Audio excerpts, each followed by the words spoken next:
Assalamualaikum murid-muridku kelas 12 IPA.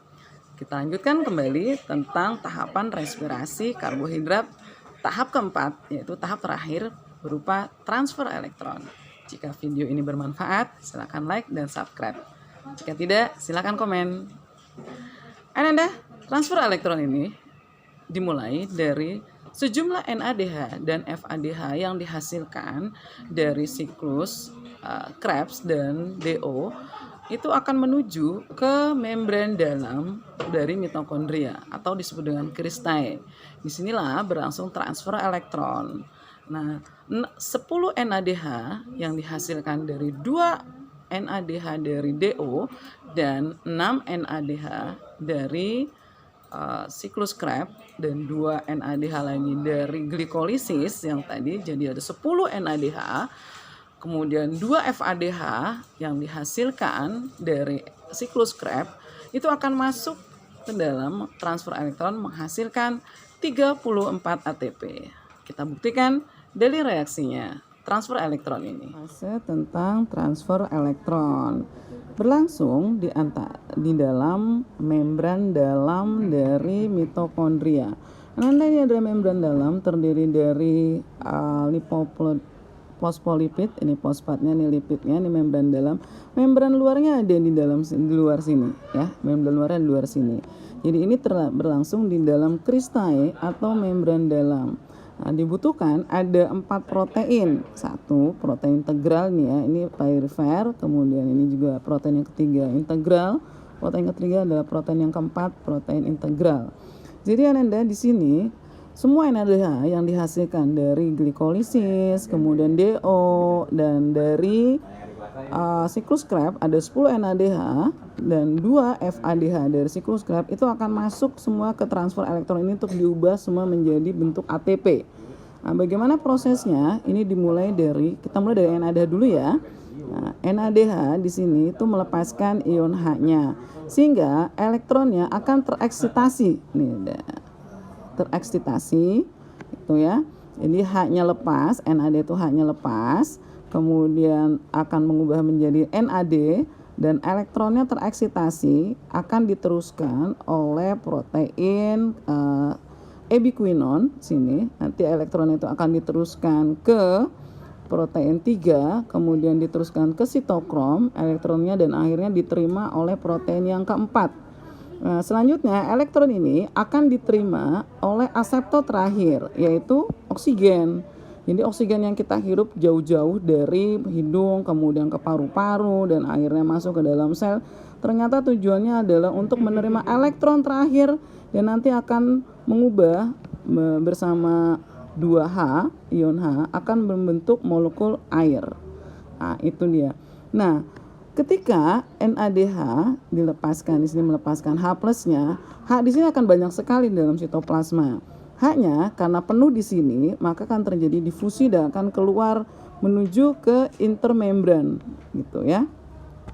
Ruang antar membran ini penuh dengan hidrogen yang dilepaskan lewat protein integral ini. Akibatnya, maka ion H di sini menjadi sangat tinggi sekali. Maka mereka itu cenderung untuk bisa masuk kembali ke sini secara difusi, tapi kan nggak bisa. Satu-satunya cara untuk bisa mereka kembali ke dalam adalah cuma lewat ATPase. Nah ini ATP sintase. Maka mereka bergiliran masuk ke dalam dan dengan bantuan energi tadi reduksi dari H, maka akan mengubah ADP dan mengikat fosfat itu untuk membentuk ATP. Sehingga 1 NADH itu setara dengan 3 ATP yang dihasilkan di sini. Sedangkan FADH karena dia masuknya lewat ubiquinon, maka elektron yang tereksitasi itu akan dilanjutkan ke protein yang keempat. Nah, akan diterima oleh oksigen dan bentuk H2O. Sama ya. Tapi karena dia masuknya lewat ubiquinon, maka ATP yang dihasilkan itu setara dengan 2 ATP pada ATP sintase ini. Sehingga total 10 NADH itu kita kalikan menjadi 3 ATP. 3 ATP setara dengan sama dengan berapa itu? 30 ya? 30 ATP. Sehingga FADH juga masuk tuh. Berapa FADH-nya? 2 FADH dari siklus Krebs tadi. Karena dia setara dengan 2 ATP, maka jumlahnya menjadi 4 ATP. 4 ATP. Oke, itu ya. Jadi total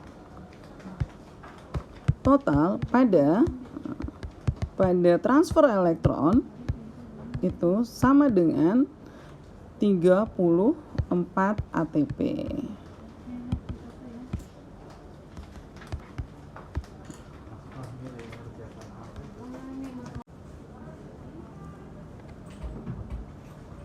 Jadi total ATP yang dihasilkan dari 1 molekul glukosa itu kita bisa hitung berapa jumlah ATP-nya. Jadi kalau pada saat 1 di fase glikolisis itu dihasilkan 2 ATP saja, kan? 2 ATP saja gitu. Sedangkan dari DO itu enggak ada sama sekali, dia masukkan 2 NADH. Jadi DO itu dia menghasilkan tidak ada, kosong ya. Kosong, berarti kita tulislah kosong gitu.